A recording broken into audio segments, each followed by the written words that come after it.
दोस्तों, आज हम इस बौद्ध कहानी में बात करने वाले हैं साइनेस के बारे में, यानी कि शर्म के बारे में।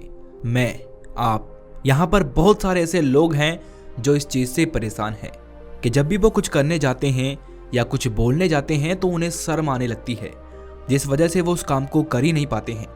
जबकि उनके अंदर काबिलियत और प्रतिभा है, इसके बावजूद भी वो अपने शर्म के कारण उस कार्य को कर नहीं पाते हैं और पीछे रह जाते हैं। शर्माना कोई बुरी बात नहीं है, पर ऐसे समय और काम पे शर्म आना जिसमें शर्म नहीं आनी चाहिए, वहां पर शर्म जो है वो नुकसान का कारण बनती है। हमें बहुत से ऐसे लोग देखने को मिलते हैं जिनको कुछ भी करने में शर्म नहीं आती है। इसके साथ हम ये भी जानते हैं कि एक सफल व्यक्ति कभी भी शर्म नहीं करता है। इतना सब जानते हुए भी हमें शर्म आती है और हम शर्म को रोक नहीं पाते हैं। हम सब जानते हैं कि शर्म के कारण बहुत से लोग सफल भी नहीं हो पाते हैं, लेकिन फिर भी हम शर्माते हैं।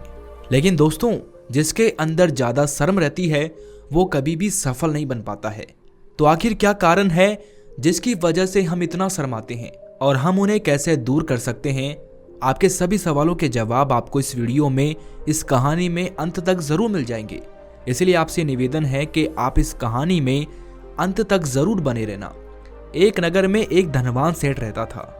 उस सेठ के मोहन नाम का एक बालक था। वो बालक बचपन से ही शांत स्वभाव का था। सेठ चाहता था कि मोहन एक दिन बहुत बड़ा व्यापारी बने। जो कार्य आज तक वो नहीं कर पाया वो उसका बेटा करे। यही सोचकर सेठ ने मोहन को पढ़ने के लिए गुरुकुल भेज दिया ताकि वो वहां पर रहकर ज्ञान अर्जित करे। जब मोहन गुरुकुल गया तो वहां भी वो शांत रहता, ना किसी से बात करता और ना ही किसी से कोई सवाल जवाब करता। उसके इसी शांत स्वभाव के कारण आश्रम के अधिकतर विद्यार्थी उसे परेशान किया करते थे, लेकिन उसने कभी उन लोगों की शिकायत गुरुजी से नहीं की थी, क्योंकि उसे डर लगता था कि कहीं अगर मैं इनकी शिकायत करूंगा तो ये मुझे और भी ज्यादा परेशान करेंगे। मोहन पढ़ने में बहुत तेज था। वो आश्रम के सभी विद्यार्थियों से बुद्धिमान था। वो हमेशा अकेला रहता और अपने अध्ययन पर ध्यान केंद्रित करता। ये देखकर गुरु भी बड़े प्रसन्न रहते कि मोहन पूरे गुरुकुल में सभी विद्यार्थियों से आगे है और सबसे ज्यादा बुद्धिमान है।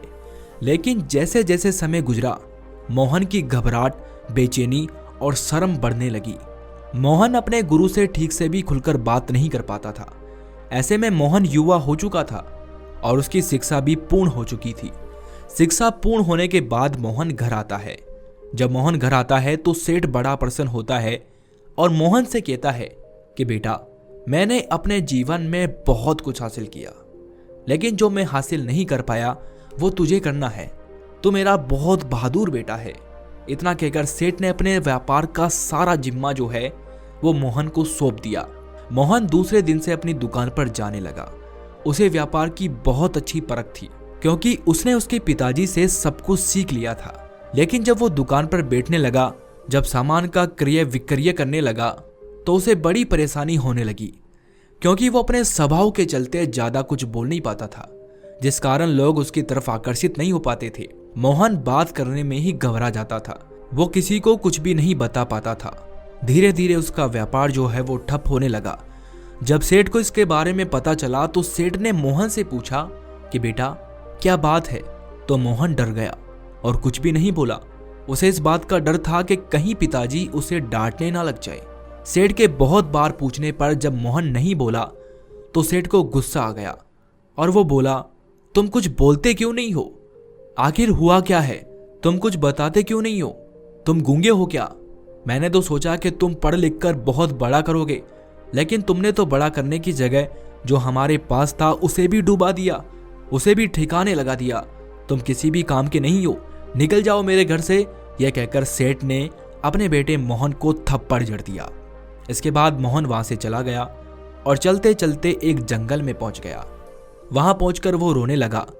तभी एक ऋषि की नजर मोहन पर पड़ती है। ऋषि उसके पास आते हैं और बोलते हैं कि बेटा, क्या बात है? तुम क्यों रो रहे हो?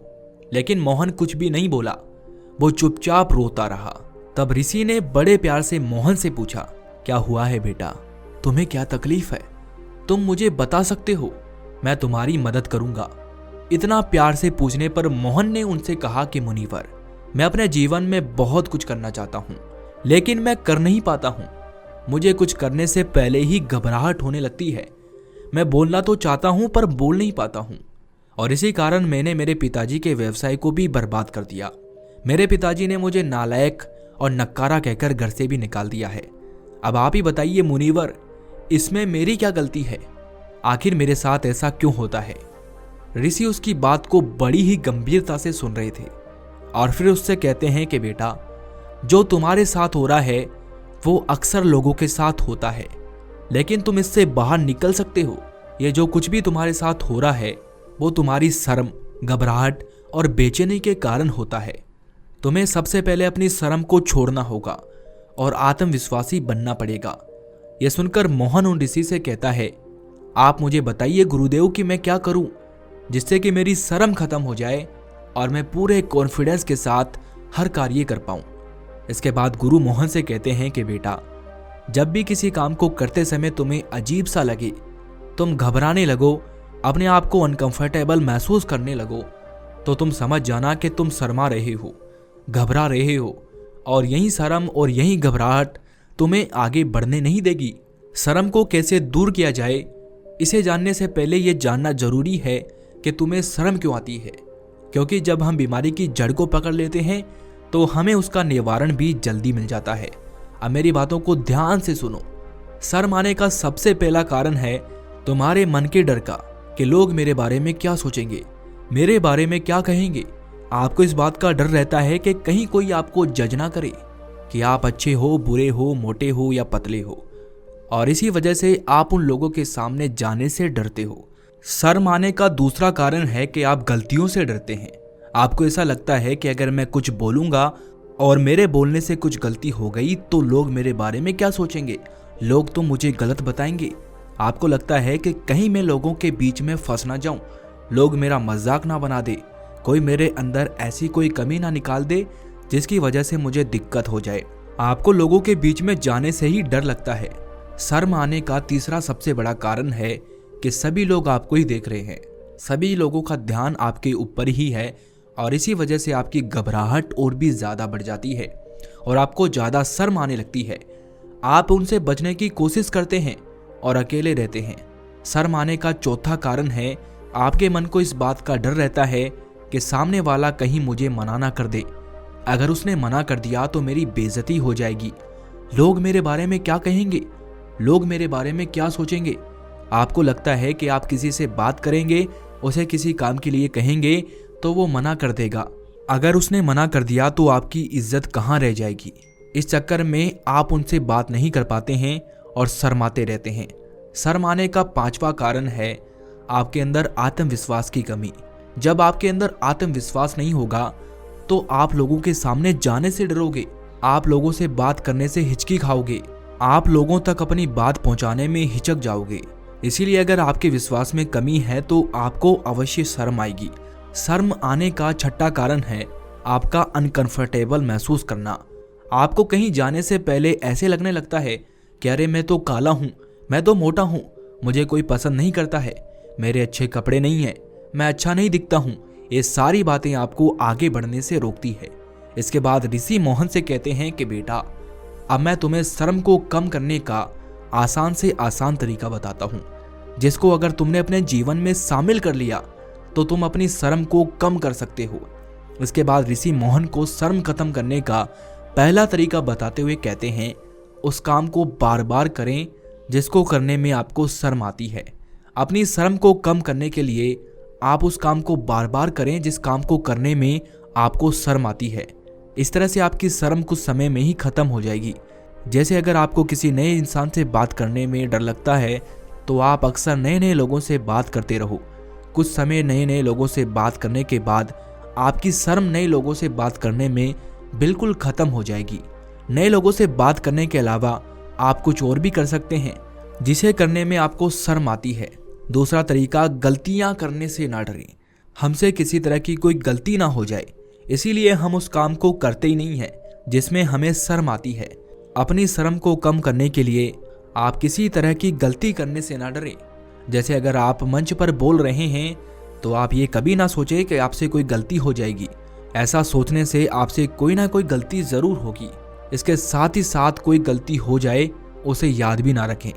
क्योंकि इंसान गलतियों का ही तो पुतला है। हर इंसान से गलती अवश्य होती है, गलतियां करके ही हम सीखते हैं। तो इसे अपनी कमजोरी ना बनने दें, इसे अपनी ताकत बनाएं। अगर आपसे कोई गलती भी हो जाए तो सामने वाले को पता ही ना लगने दे कि आपसे कोई गलती हुई है, और आप अपनी उसी गलती को अगली बार सुधार लें। ऐसा ना हो कि कहीं आप गलती होने के डर से कार्य ही ना करें। तीसरा तरीका है बेइज्जती से ना डरें। कोई इंसान अपने शर्म को बेइज्जती के कारण भी खत्म नहीं कर पाते हैं। जैसे अगर किसी को बात करने में शर्म आती है तो वो और ज्यादा किसी से बात नहीं करता है। उसे लगता है कि अगर वो सही से बात नहीं करेगा तो लोग उसकी बेइज्जती कर सकते हैं, पर यह बात बिल्कुल ही गलत है। आप अपनी शर्म को खत्म करने के लिए किसी भी तरह की बेइज्जती से ना डरें। जब आपकी शर्म खत्म हो जाएगी तो लोग खुद ही आपकी तारीफ करना शुरू कर देंगे। बेटा, हर किसी को अपनी शर्म को खत्म करने के लिए बेइज्जती का सामना करना पड़ता है। जब कोई आपकी बेइज्जती करता है तो आपके अंदर कुछ कर गुजरने की ऊर्जा उत्पन्न होती है, आपके भीतर जुनून पैदा होता है। और इसने मुझे ऐसा बोला तो बोला क्यों, अब तो मैं ऐसे कुछ करके ही दिखाऊंगा। बेटा, जिन जिन लोगों की बेइज्जती हुई है उन लोगों ने इतिहास रचा है, इसीलिए अपनी बेइज्जती से मत डरो। जो लोग आपकी बेइज्जती करते हैं उनको अपनी बेइज्जती का जवाब अपनी सफलता से दो। जिस दिन तुम सफल हो जाओगे वही लोग जिन्होंने तुम्हारी बेइज्जती की थी वही तुम्हारी तारीफ भी करेंगे। चौथा तरीका, अपने आप को स्वीकार करना सीखो।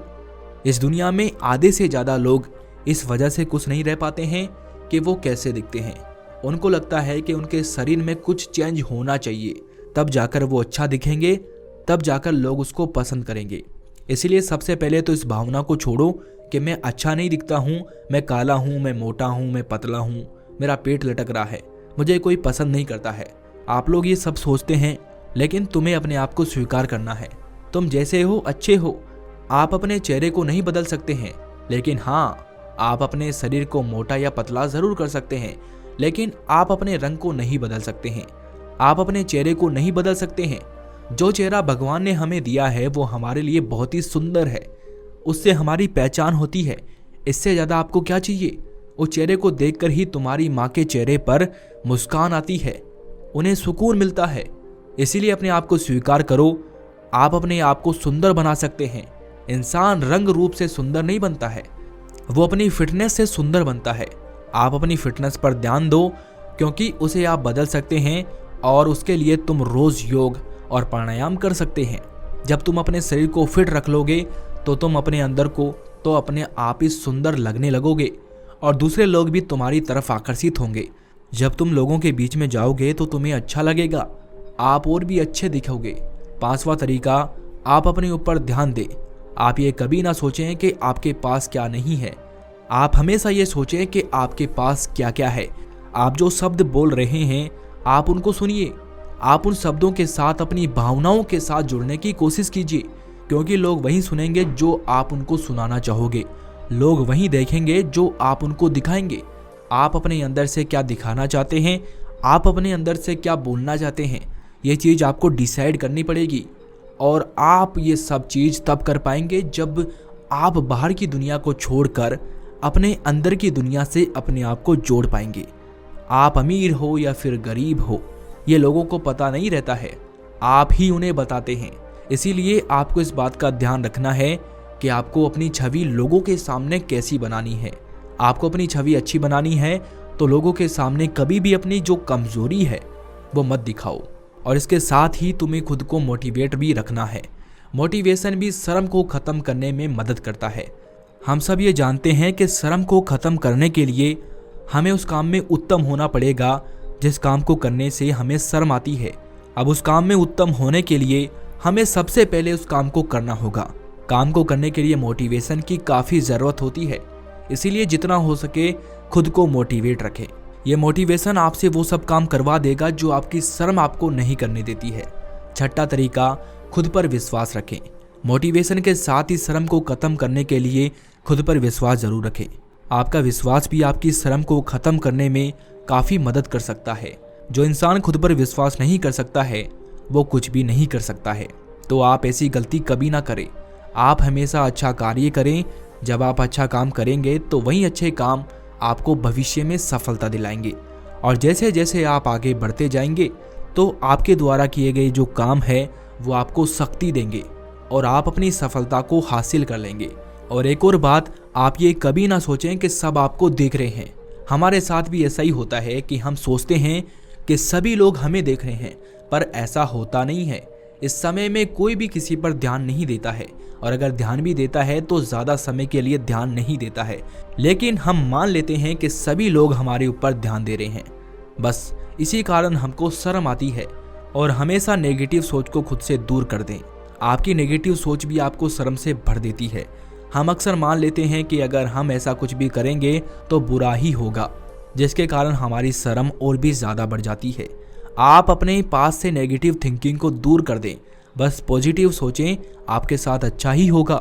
7वां तरीका, अपनी कम्युनिकेशन स्किल को सुधारें। आप कैसे बात करते हैं, कैसे उठते हैं, कैसे खाते हैं, कैसे पीते हैं, इन सब के ऊपर ध्यान देना है। क्योंकि बात तो हर कोई करता है, लेकिन तरीके से बात करना हर कोई नहीं जानता है। ये सब तुम एक दिन में सीख नहीं जाओगे, लेकिन अगर तुम प्रयास करते रहोगे तो धीरे धीरे तुम सब सीख जाओगे। बात करते समय हमेशा कॉन्फिडेंस में रहो, क्योंकि आपका आत्मविश्वास तभी बढ़ेगा जब आपका बात करने का तरीका जो होगा वो सही होगा। और जब आपका तरीका और आपका आत्मविश्वास दोनों ही अच्छे होंगे तो आप शर्माना बंद कर देंगे।